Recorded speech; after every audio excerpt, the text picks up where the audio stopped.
네, 여러분 새해 복 많이 받으십시오. 네, 고맙습니다. 올해는 유난히 제가 새해 복 많이 받으십시오 이 말을 많이 하는 것 같습니다. 가만히 세 보면 항상 똑같은데 송구영신 예배 때 한 번, 또 신정 1월 1일 때 한 번, 구정 때 한 번. 올해는 이렇게 촘촘하게 와서 더 그렇게 느끼는 것 같습니다. 아무튼 이 설날 맞이해서 고향을 찾아서 또 부모님께로 오신 분들, 또 가신 분들, 하여튼 오고 가는 발걸음 하나님께서 지켜주셔서 안전 운행하시기를 바랍니다. 오늘 본문의 제목, 오늘 말씀의 제목은 성화. 성화 안에서 두 번째 시간 자아 성찰입니다.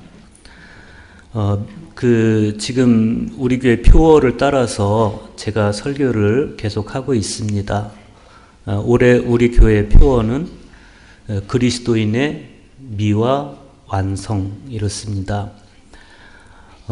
그래서 거기에 있는 이제 네 가지 실천 사항, 칭의, 그러니까 믿음으로 의롭다함을 얻는 칭의로부터 시작해서 신생, 즉 거듭남에 대해서 말씀을 드렸고, 지난주에는 성화에 대해서 말씀을 드렸는데, 성화의 여정에서 우리가 성찰해 봐야 되는 측면들이 많이 있습니다.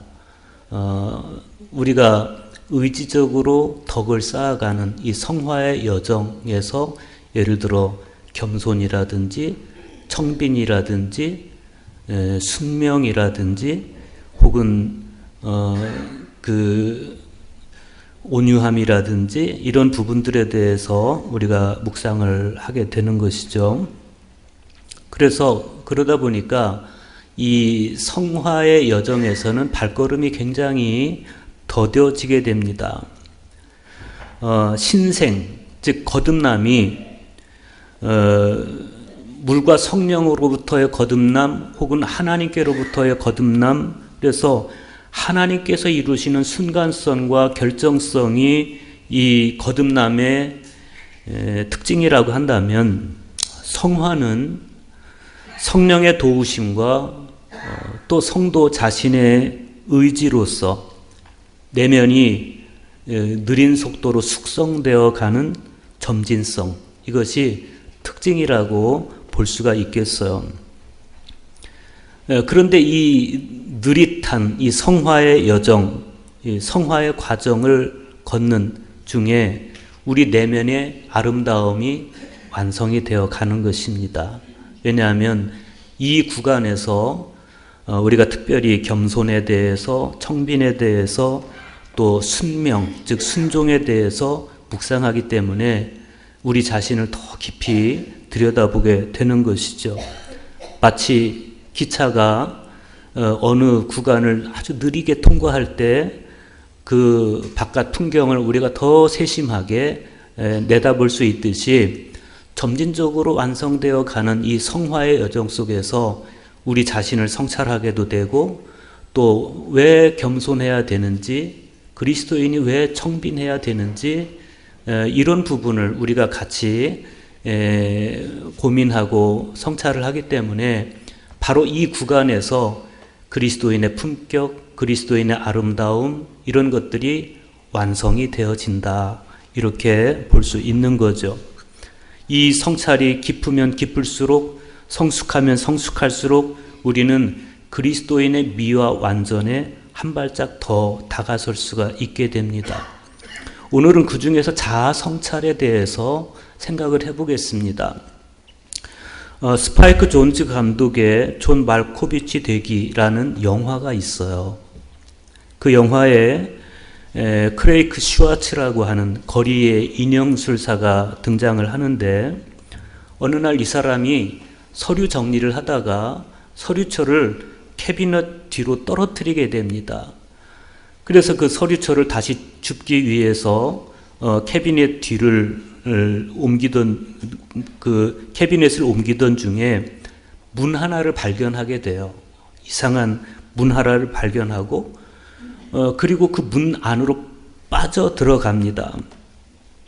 그런데 그 문은 어떤 문인가 하면 놀랍게도 당시 아주 유명한 배우였던 존 말코비치라고 하는 사람의 뇌 속으로 들어가는 문이었습니다. 이 사람이 15분 동안 존 말코비치의 뇌 속에 들어가서 머무는 체험을 하게 되는 것이죠.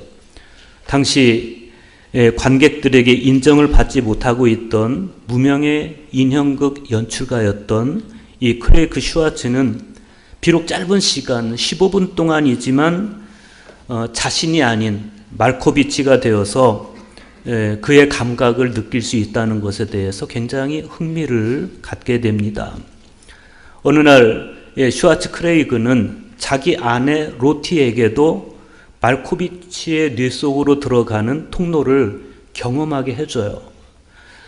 그런데 남편을 따라서 말코비치의 뇌 속을 경험하면서 로티는 자기 내면에 숨겨져 있는 욕망을 느끼게 됩니다. 우리가 이 영화를 통해서 만나게 되는 질문들이 있어요. 예컨대 이런 겁니다. 과연 인간의 의식 깊이에는 무엇이 내재해 있을까? 내가 나의 내면을 들여다보면 무엇이 보일까? 타자가 나의 의식 안에 들어오면 어떻게 되는 것일까? 그리고 타자는 내 안에 어디에 있게 되는 것일까? 그리고 타자는 나와 어떤 상관관계를 맺고 있는 것일까? 이런 것들입니다. 이렇게 이 존 말코비치 되기라는 영화는 타인의 몸속에 들어가서 나 아닌 그가 되어봄으로써 역설적으로 감추어진 자아를 깨닫게 해줍니다. 우리는 성경을 읽다가 가끔씩 이해할 수 없는 장면을 목격할 때가 있습니다.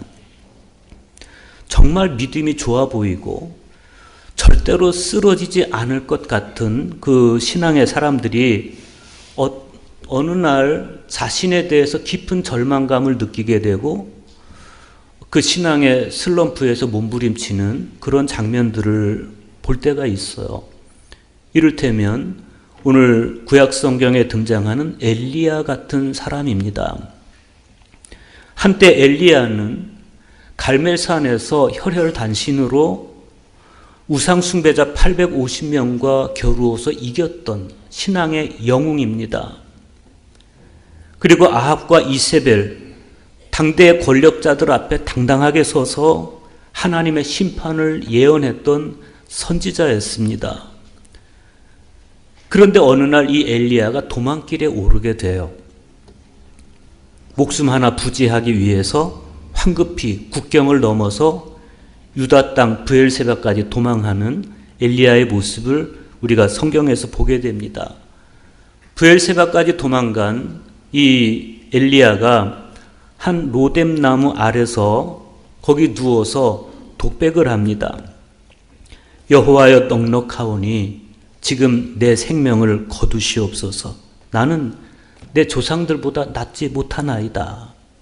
하나님 나를 차라리 죽여주십시오. 나는 내 조상들보다 훨씬 못한 사람입니다. 이런 이야기인데 한편으로는 그렇게 자학하고 한편으로는 하나님께 항의하는 이 엘리야를 보면서 저런 모습이 인간이구나 이런 생각도 해보게 됩니다.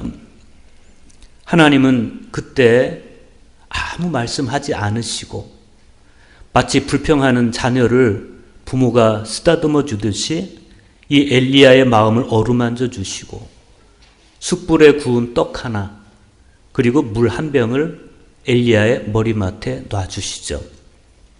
그리고 다시 푹 자도록 놔두셨다가 천사를 통해서 다시 한번 엘리야를 어루만져 주십시오. 어루만져 주십니다. 그래서 이제 엘리야가 마음의 피로함도 또 몸의 피로함도 회복하게 되고 그리고 나서 40주 40야를 걸어서 호렙산까지 가게 됩니다.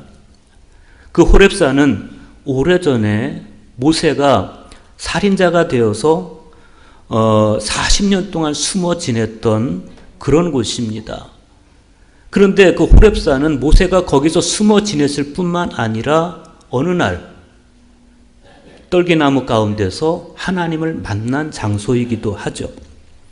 그 산에서 모세는 비로소 하나님을 만날 수 있었고, 그리고 자신을 바로 볼 수 있었고, 앞으로 무엇을 위해서 살아가야 되는지도 다시 한번 깨닫게 됩니다.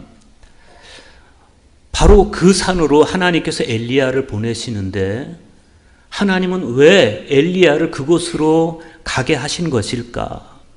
그것은 여러 가지 이유가 있겠지만 무엇보다도 자기 자신을 바로 보게 하기 위해서 그랬습니다.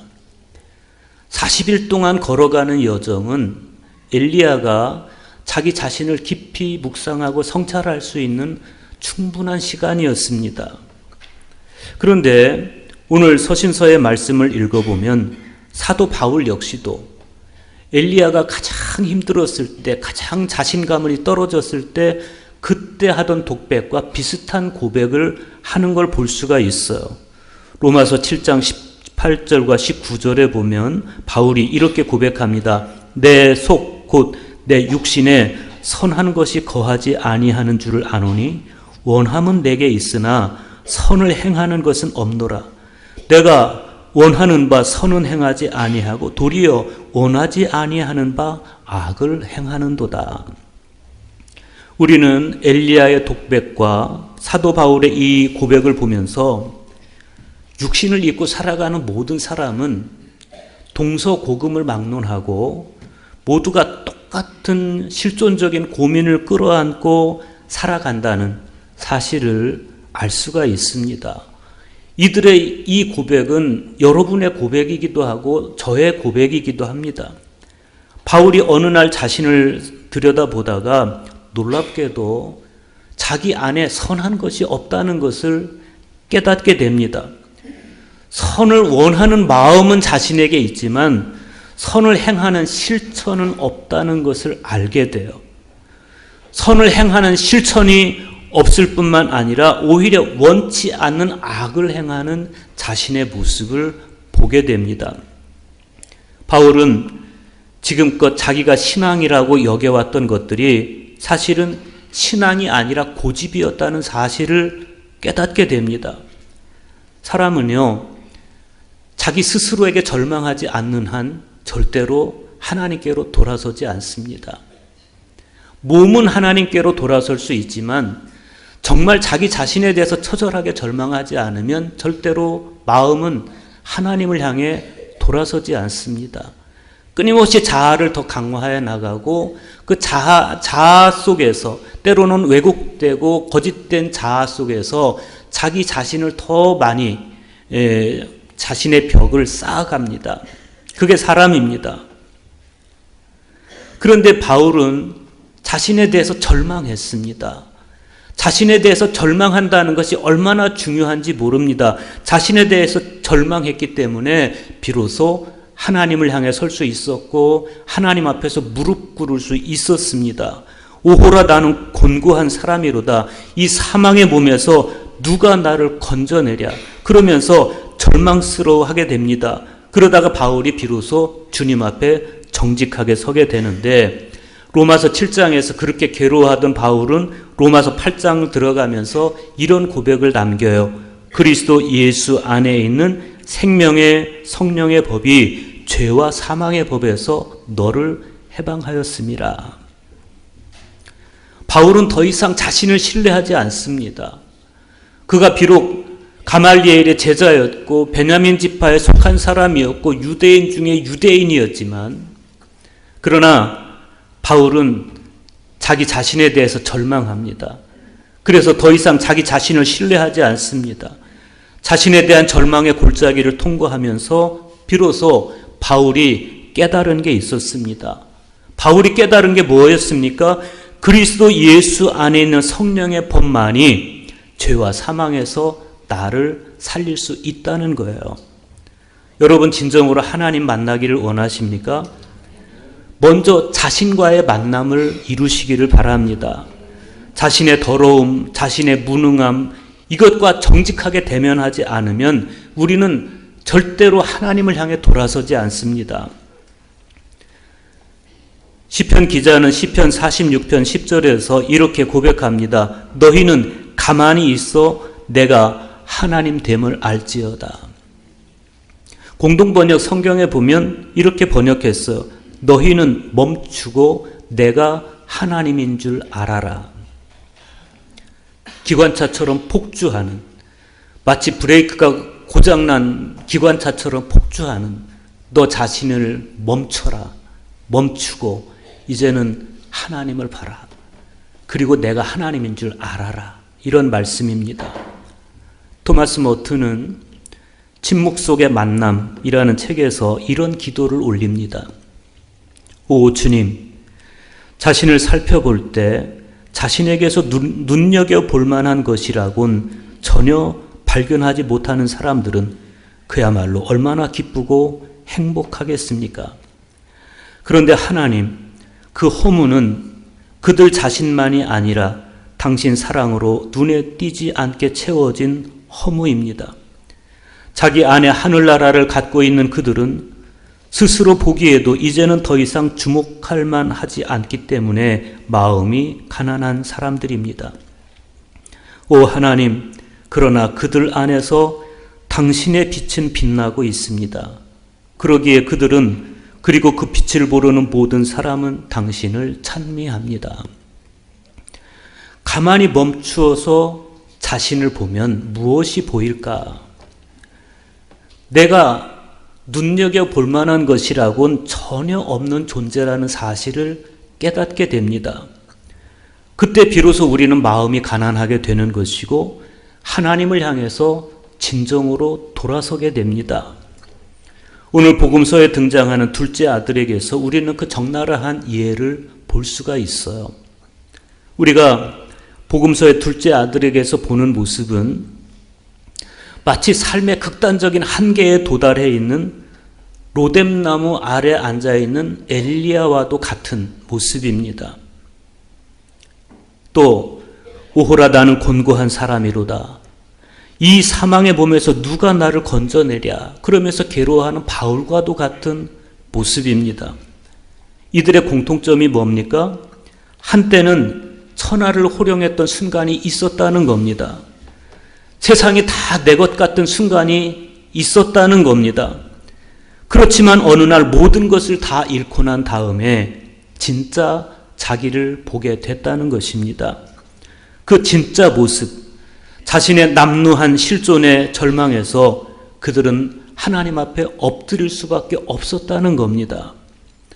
그래서 결국 이들의 이야기, 엘리야의 이야기, 바울의 이야기, 그리고 탕자라고 불리는 이 둘째 아들의 이야기는 다른 사람의 이야기가 아니고 바로 저의 이야기이고 여러분의 이야기입니다.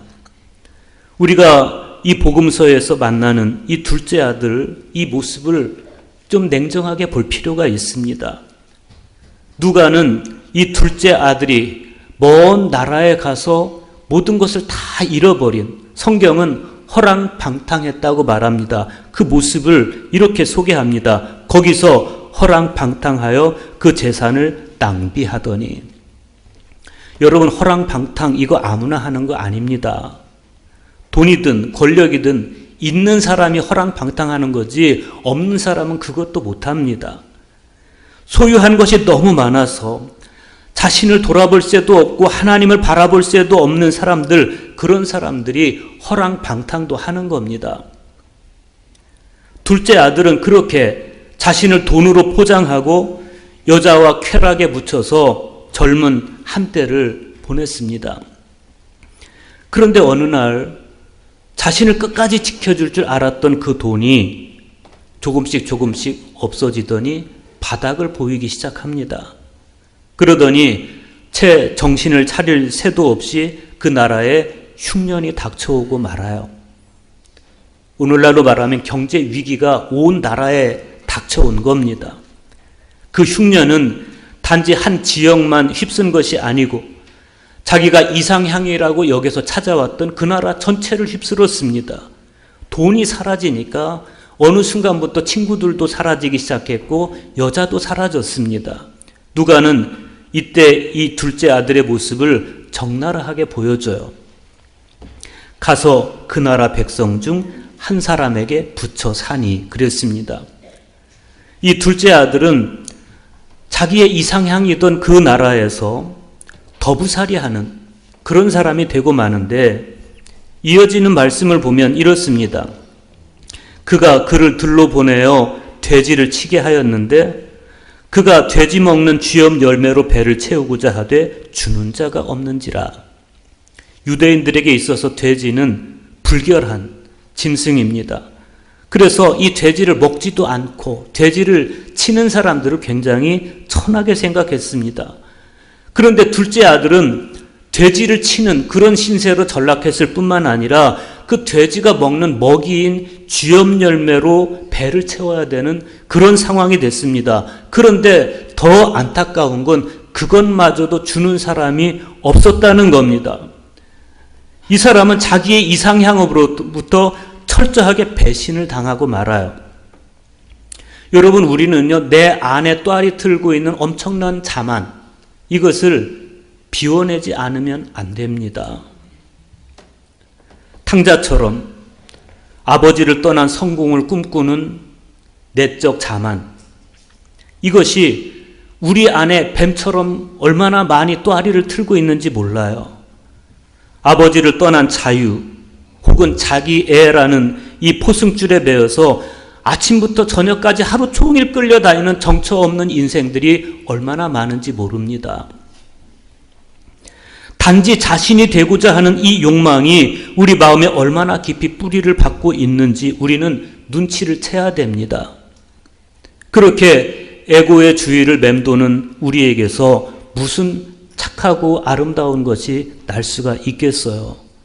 그래서 이사야 선지자는 이사야 5장 21절에서 이렇게 외칩니다. 아, 너희가 비참하게 되리라. 지혜 있는 자로 자처하는 자들아, 유식한 자로 자처하는 자들아. 다행히 다행히 탕자는 자신을 보게 됩니다. 그게 기적이고 신비이고 정말 다행입니다. 만약에 이 둘째 아들이 실패했을 때 그 실패 가운데 주저앉아 버리거나 아니면 자살하거나 그랬더라면 얼마나 더 불행했겠어요. 그런데 다행히 17절의 말씀은 이렇게 이어집니다. 이에 스스로 돌이켜 이르되. 탕자가 어디로 돌이킵니까? 원문 그대로 해석하면 에이스 헤아우톤 데 엘돈. 그는 자신에게로 돌아왔다. 그런 뜻이에요. 그는 자신에게로 돌아왔다. 문맥 안에서 보면 그는 비로소 자신을 보게 되었다. 이렇게 해석할 수도 있겠어. 아버지께로 돌아가기 전에 탕자는 먼저 자기 자신을 봤어요. 만약에 탕자가 자기 자신을 보지 않았더라면 아버지에게로 안 갔을지도 몰라요. 자신에게로 돌아왔다. 중요한 이야기입니다. 여러분, 우리는요, 진정 우리가 하나님께로 돌아가기를 원한다면 단지 주님 앞에 몸만 나와서 예배하는 사람이 아니라 나의 온 존재가, 내 마음도, 내 영혼도 진정으로 내가 하나님을 향해 돌아서기를 원한다면 우리는 우리 자신을 깊이 봐야 되고 냉정하게 봐야 됩니다. 우리 자신을 먼저 봐야 됩니다. 나 자신의 허무함을 정직하게 인정하면 하나님은 비로소 당신의 사랑으로 우리의 내면을 채워주십니다. 둘째 아들은 모든 것이 다 사라져가는 그 기가 막힌 상황 속에서 비로소 자신을 보게 됩니다. 자기 눈에 뜨인, 다시 보게 된 자기 자신은 어떤 사람이었습니까? 이제는 돈도 없고 친구도 없고 여자도 다 사라져버린 영락없는 거지였습니다. 마치 엘리야가 로뎀나무 아래서 자기를 봤을 때 그 모든 조상들보다 가장 못했던 자신을 봤듯이, 모세가 미디안에서 자기를 봤을 때 자기는 한 나라의 왕자도 아니고 지식인도 아니고 그냥 살인자였듯이, 둘째 아들이 그때 비로소 보게 된 자신은 그냥 거지였습니다. 그런데 그 가장 비참하게 자신을 깨닫던 그 순간에 또 한 가지를 깨닫는데 뭐냐면 아버지가 있다는 거예요. 내게는 아버지가 있다는 거예요. 그의 독백은 이렇게 이어집니다. 내 아버지에게는 양식이 풍족한 품꾼이 얼마나 많은가. 나는 여기서 줄여 죽는구나. 자신의 무능함에 대한 절절한 깨달음과 아버지의 유능함에 대한 그리움이 영상처럼 그렇게 오버랩됩니다. 둘째 아들에게 있어서 실패는 정말 쓰라린 것이었지만 그러나 그가 그 실패로 인해서 실패를 통해서 실패로 말미암아 아버지를 보게 됐다면 그에게 이 실패는 정말 값진 실패가 되겠습니다. 그가 아버지로 돌아가는 그 길은 생명이 회복되는 길이었습니다.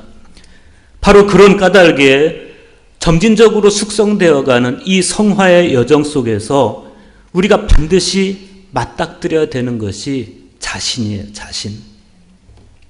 토마스 모트는 우리에게 두 가지 자아가 있다고 그랬습니다. 하나는 거짓 자아이고 하나는 참 자아입니다.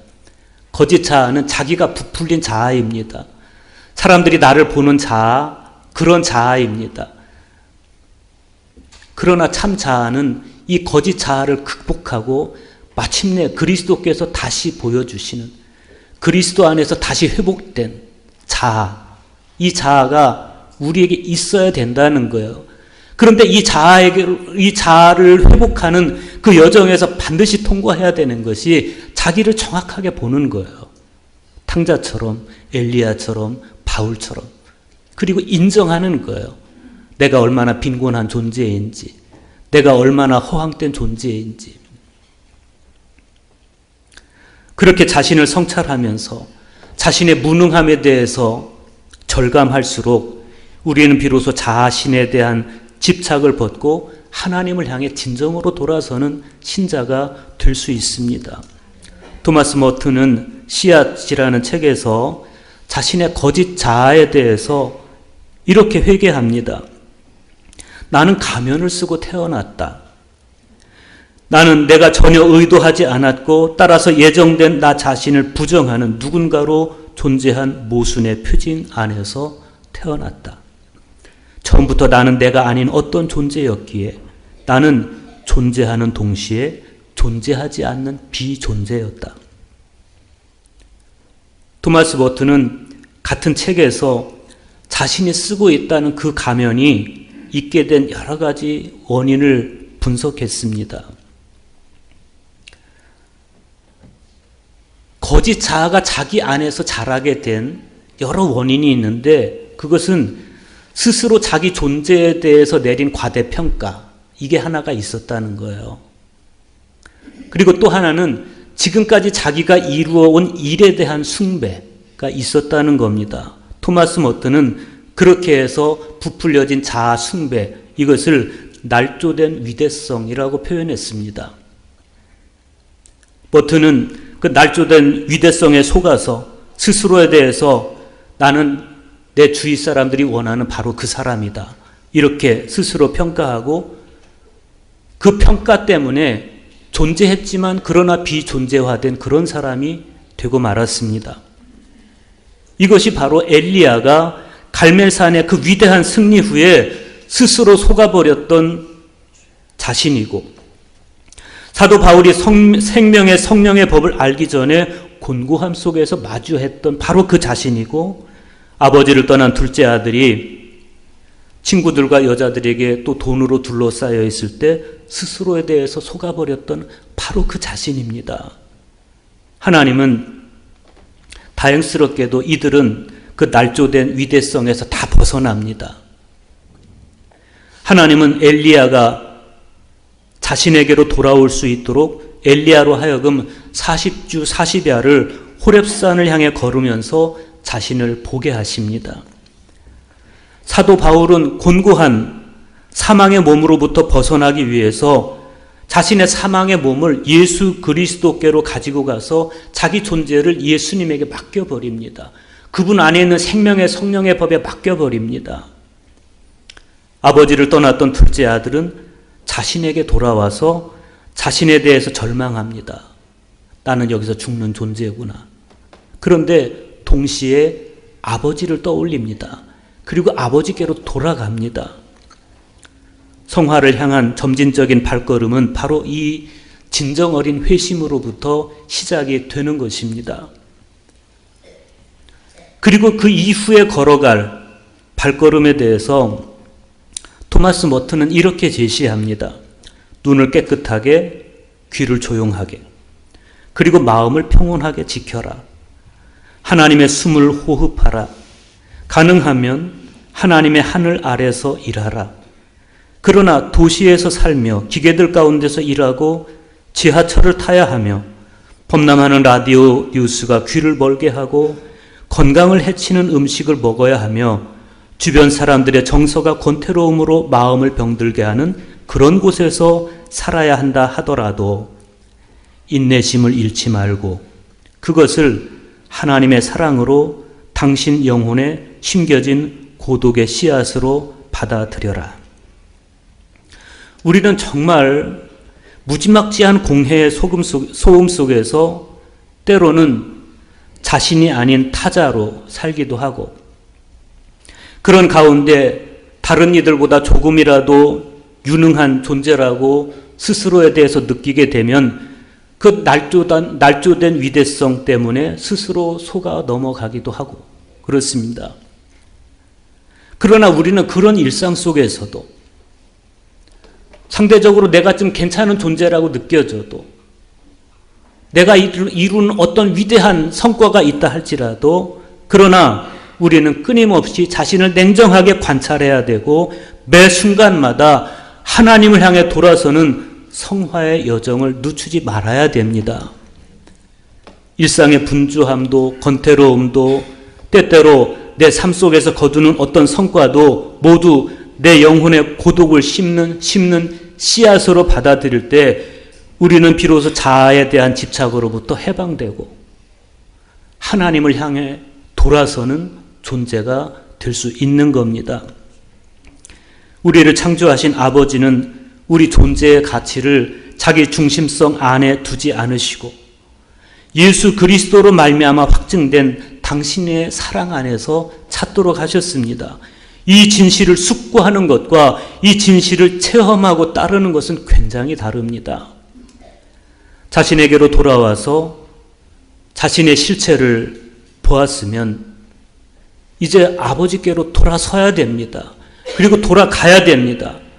이에 일어나서 아버지께로 돌아가니라. 우리 성화의 여정은 바로 이 통쾌한 회심으로부터 시작이 되는 겁니다. 이제 이 설날 연휴가 다 끝나게 되면 우리는 다시 회색 도시의 사람으로서 기계들 가운데서 일하고 지하철을 타야 되고 범람하는 뉴스를 들어야 되고 사람들 사이에서 정서의 권태로움을 견뎌야 되겠지만 그러나 예수 그리스도로 말미암아 확증된 성부 하나님의 사랑, 그 사랑을 우리 마음 깊이 간직하고 눈을 깨끗하게 귀를 조용하게 그리고 마음의 평온함을 지키고 하나님의 숨으로 호흡하면서 우리가 살아가는 이 회색 도시를 사랑의 도시로 바꾸고 기계들 가운데서 사람의 온기를 느끼게 하고 피곤한 지하철을 타고 다니면서도 거기에 사랑과 양보를 꽃피우고 겸손의 미덕이 뉴스가 아닌 상식이 되는 그런 시대, 그런 세대를 만들어가는 그런 그리스도인이 돼야 되겠습니다. 그럴 때 우리 가운데서 그리스도의 아름다움이 드러나는 것이고 우리는 정말 품격 있는 그리스도인이 되는 것입니다. 진짜 그리스도인은 그런 사람들입니다. 자신도 모르면서 광장에서 외치는 그런 사람이 되면 안 됩니다.